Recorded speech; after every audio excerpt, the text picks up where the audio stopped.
O conflito entre Arthur Lira, o governo e o judiciário pode fortalecer a oposição.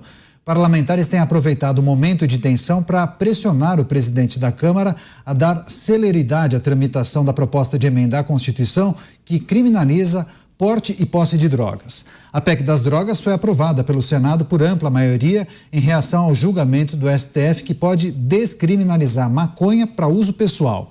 Agora a bancada de deputados da oposição e parte do Centrão aguardam um andamento célere da PEC e aposta na aprovação da matéria.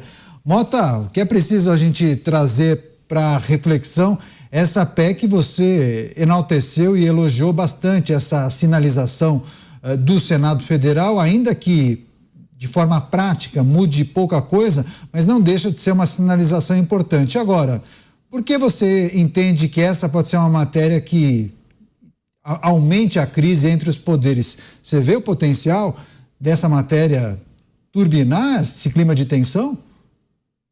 Não, eu não vejo, Canhato. Eu acho que a grande força dessa PEC é que ela responde ao anseio do cidadão brasileiro. É muito raro um projeto de lei que realmente corresponde àquilo que a gente acha que tem que ser feito. Eu diria que, de uma forma geral, 90% das pessoas são contra o uso de drogas, a venda de drogas. E se você consultar especificamente quem tem família, pais e mães, esse número provavelmente chega a 99%. Eu não conheço muita gente que desejaria que o seu filho fosse dependente de drogas, tá? Então, eu não vejo nenhum motivo, nunca me apresentaram nenhum motivo razoável para que seja liberado o consumo de substâncias que causam dependência. Eu acho que essa é a maior força da PEC das drogas. E provavelmente o Congresso Nacional vai sair fortalecido com a aprovação dessa PEC, porque, como eu disse, está correspondendo a um anseio legítimo da absoluta maioria da população. Pois é, Zé Maria, o que é preciso trazer nesse bastidor em Brasília? A base governista ficou muito insatisfeita com o resultado dessa aprovação no Senado Federal. Muitos apostavam, inclusive, num resultado diferente, esperando talvez que senadores mudassem de ideia em cima da hora. Isso não aconteceu, né, Zé? Não, a ideia também era marcar posição. Todos já assumiam mesmo que havia derrota. Tanto é assim que, para quebrar o interstício, né, de 5 sessões úteis, em dias úteis, em cada uma das votações, primeiro turno, segundo turno, isso é quebrado quando há um acordo no Senado. E houve um acordo e votaram no mesmo dia, primeiro turno e segundo turno. Há uma exigência do interstício entre uma e outra. Esse interstício ele é coerente. É uma emenda à Constituição, um instrumento sério, pesado, e o parlamentar deve pensar entre o primeiro turno e o segundo turno para confirmar. E aí houve a quebra do interstício, significa que houve um acordo. Trata-se de um instrumento muito pesado, a emenda assinada pelo presidente do Senado e assinada também como coautores os líderes dos partidos, ou seja, quando um líder assina, ele assina por todos os deputados filiados à sigla, né? Então, uma emenda pesada. Então, a previsão era de votação. E eu conversava com o senador Efraim, que foi o grande articulador desta emenda, né? Ele dizia o seguinte, que já estava conversando com integrantes da Câmara. Ele é recém-eleito senador, né? Está no primeiro ano de mandato senador. Ele é deputado, foi líder e tem uma relação muito boa com Arthur Lira. Então ele já estava, o senador Efraim, que foi o relator no Senado, conversando na Câmara exatamente para apressar a votação desta emenda. E isso é um resultado bom para o Congresso, que dá uma resposta ao Supremo de que, olha, nós estamos aqui e a democracia não acaba no Supremo, ela gira, ela é viva. A democracia tem esta autodefinição a cada um dos passos. Então é muito importante que a Câmara apresse a votação também.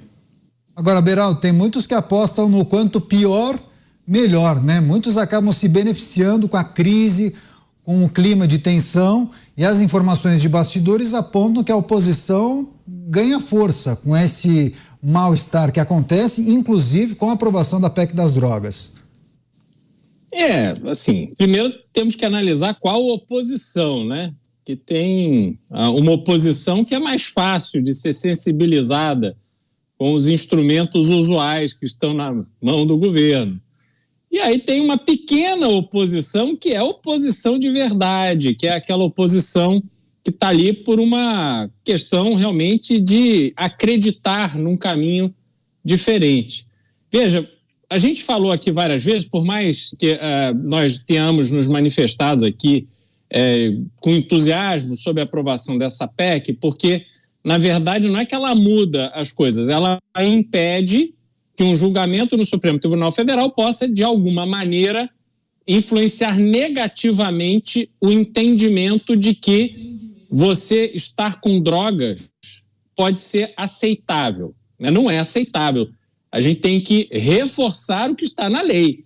É ilegal, não pode. Droga vem do crime. Aliás, a gente passa aqui vários programas sempre falando dos danos que o crime, boa parte dele, quase a totalidade ligada ao tráfico de drogas, causam e como isso atrapalha a vida de todos nós brasileiros. Então, o que a Câmara, o que o Congresso está propondo é manter a ilegalidade da droga. Só que aí você vê que é uma disposição de se criar problemas para isso, para falar o óbvio, o necessário. Né? Quer dizer, como é que você vai pegar alguém com droga que só é obtida a partir de uma fonte ilícita, ilegal, e dizer, não, você está só com um pouquinho, você é só um pouquinho criminoso, você só ajudou o seu dinheiro, porque é o usuário, isso é que as pessoas têm que ter em mente, é o usuário, é aquele garotão, playboyzão, é a menina com bonezinho do MST que quer comprar o baseado para poder fumar na festinha da galera no final de semana. São essas figuras que financiam a arma que mata o pai dessas duas figuras num assalto por causa de um relógio, por causa de um celular. É isso que acontece. Então as pessoas precisam se conscientizar que é o bonzinho, é o tadinho do usuário, é o pobre coitado do usuário, é o incompreendido do usuário que financia os bilhões do crime organizado.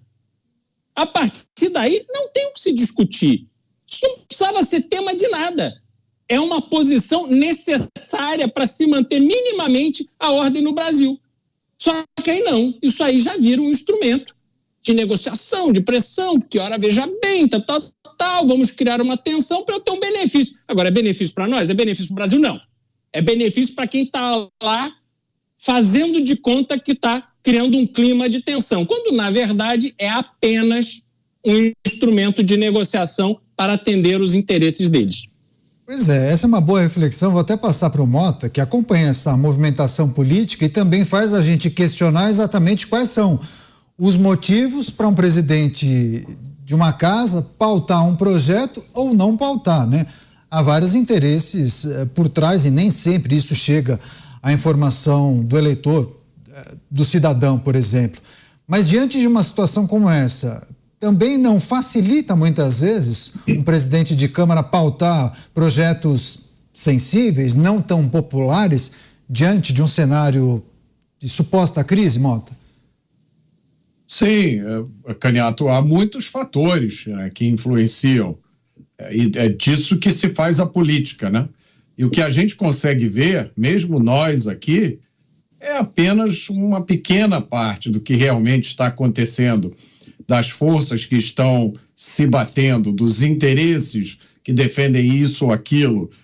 Daí a quantidade de vezes que a gente fica surpreso, sem entender decisões que são extremamente prejudiciais ao país. Decisões que são tomadas, leis que são aprovadas, projetos que são criados pelo Congresso, pelo governo federal. Você olha e fala, mas isso aí vai terminar em desastre. É óbvio, todo mundo sabe, já aconteceu antes, e mesmo assim essas coisas são aprovadas e vão para frente, porque elas são resultado de uma combinação de uma série de interesses que a gente não entende. Daí a importância da gente aplaudir, né? Uma iniciativa como essa, a PEC das drogas, que tão raramente é totalmente alinhada com o que a gente pensa. Zé Maria, você que acompanha há tanto tempo os bastidores aí do Poder Legislativo, diante desse cenário, o que a gente pode esperar? Arthur Lira, talvez contrariado e observando poucos meses de administração, presidência dele, qual é o recado, qual é o legado que ele vai querer deixar? Talvez ele paute projetos que não são, digamos, muito simpáticos ao governo? Pois é, olha, e é interessante que esses bastidores, eles mudam mesmo como o vento, né? O Arthur Lira saiu do Congresso ontem dizendo, não estou brigando com ninguém, não. Essa história de criar a CPI aí, o regimento exige, não é isso não e tal. Uma conversa bem assim, diferente, né? E, na verdade, ele acabou criando um caminho novo para o Palácio do Planalto, em não falar com desafeto pessoal ou incompetente, segundo ele, mas falando diretamente com o ministro-chefe da Casa Civil, Rui Costa. E assim ficou acertado. E o presidente Lula também determinou ali a líderes do governo, e mais José Guimarães, que tem uma boa relação com ele, a fazer essa reaproximação. E a mensagem é a qualquer custo. Mas, ao mesmo tempo que o presidente Lula determinou ao grupo governista se aproximar do Lira, fortaleceu o Alexandre Padilha. Padilha, ele agora domina a liberação de recursos orçamentários, as tais emendas, né? E isso fortaleceu muito. Então, de um lado, Lira tem um novo canal, né, direto com o ministro-chefe da Casa Civil. As CPIs teriam mesmo que ser criadas segundo o regimento. Tem o número de assinaturas, tem o fato determinado, tem o orçamento, tudo isso é uma exigência do regimento interno, deveria ser automaticamente criado. Mas estão sendo usados como massa de manobra ali, crio, não crio, como ameaça. De qualquer forma, o grande objetivo do Lira não é deixar legado coisa nenhuma. O negócio dele é ser eleito senador da República pelo estado dele, Alagoas. E lá ele tem um grande adversário, que é Renan Calheiros. E esta disputa lá está sendo trazida para o cenário nacional. Isso também não é raridade, sempre acontece. Então, essa é a demanda e esse é o desafio do Lira, fazer o sucessor, né, e ser eleito senador da República pelo estado de Alagoas. Pois é, rapidamente, só para a gente trazer o bastidor, então, Alexandre Padilha acabou recebendo uma promoção ou caiu para cima, e é ele quem cuida das emendas parlamentares, a concessão das emendas parlamentares, e isso passa por ele. Só que Arthur Lira agora não precisa tratar com Alexandre Padilha e tem um outro interlocutor, é isso, né, Zé? Mudanças de última hora nos bastidores, né? É isso, mas a agravante é o seguinte, é que por controle remoto, quem fazia essa distribuição de emendas era o Arthur Lira. Pois é. Você, Cristiano Berardo, só para fechar, no que tange essa reta final, subida da Brigadeiro nessa administração de Arthur Lira? É isso, assim, a gente não sai dessa mesma disputa por dinheiro, né, pela parte do orçamento que está destinada a ser executada pelo Legislativo, que é uma aberração. Executivo executa, Legislativo legisla, mas no Brasil não, o Legislativo executa, o Judiciário legisla e o Executivo fica ali perdido, né? Porque é dono do dinheiro, mas ele está ali refém de uma série de situações. Então, essas coisas é que vão tirando a legitimidade do processo e vão tornando o ambiente político ainda mais distante da população comum. As pessoas ficam assistindo a essas coisas, no fundo, sem entender a gravidade do que acontece lá. E essa briga por poder, por você ver, tudo que o Zé relatou é sempre do interesse pessoal de alguém. Nunca é sobre o Brasil, é sempre sobre eles. Mota, mas antes de a gente virar a página, é preciso a gente fazer uma rápida reflexão sobre Arthur Lira, a maneira como ele conduziu a Câmara dos Deputados. Ele tinha um alinhamento com o presidente anterior. Pudemos acompanhar, inclusive, o andamento de várias matérias da gestão de Jair Bolsonaro. E Arthur Lira agora protagonizando alguns episódios de desavenças, talvez, com a atual administração. Que reflexão é possível fazer olhando também para a eleição da presidência da Câmara no ano que vem, Mota? Eu faço minhas as palavras do Cristiano Beraldo. É muito difícil para a gente saber o que é desavença mesmo e o que é teatro, né? O que são diferenças de posições políticas legítimas e o que é preparação para negociação. É muito difícil a gente saber. Agora, a gente consegue enxergar com clareza que existem políticos no Brasil com convicções. Não são muitos, são poucos. Mas a gente consegue olhar para a cena política e ver que há políticos que defendem as suas posições com coerência, que sempre estiveram no mesmo lugar e que muitas vezes pagam um preço muito alto por essas convicções. Eles ainda são minoria e talvez sejam minoria para sempre. E aí o grande desafio do eleitor é fazer o dever de casa e tentar achar essa agulha no meio do palheiro. Zé, para fechar, o que é insatisfação, o que é desavença genuína ou tem um percentual de jogo de cena para lá na frente tentar negociar alguma coisa? É um jogo de interesses, né? A política é um jogo de interesses. Cada um desses agentes da política, ele tem os interesses. Alguns são republicanos e outros não. Cada parlamentar, não existe, eu canso de falar aqui, não existe geração espontânea de deputado e de senador. Ninguém acorda, eu vou ser deputado. Não, tem que disputar a eleição, tem que se filiar a um partido político, se submeter ali às ordens e tal. É só ir no gabinete de cada parlamentar, aí você chega lá, vê as fotografias, o grupo de apoio, e você entende por que ele está lá. Né? Está lá por algum motivo.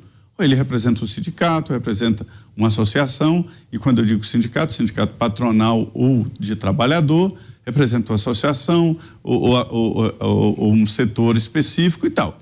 Né? É assim. E ali ele vai lutar por aquele interesse e, evidentemente, ele tem que se reeleger. Aí ele tem que se lutar pelos seus interesses próprios. Alguns lidam com prefeitos e outros lidam com capital e assim por diante.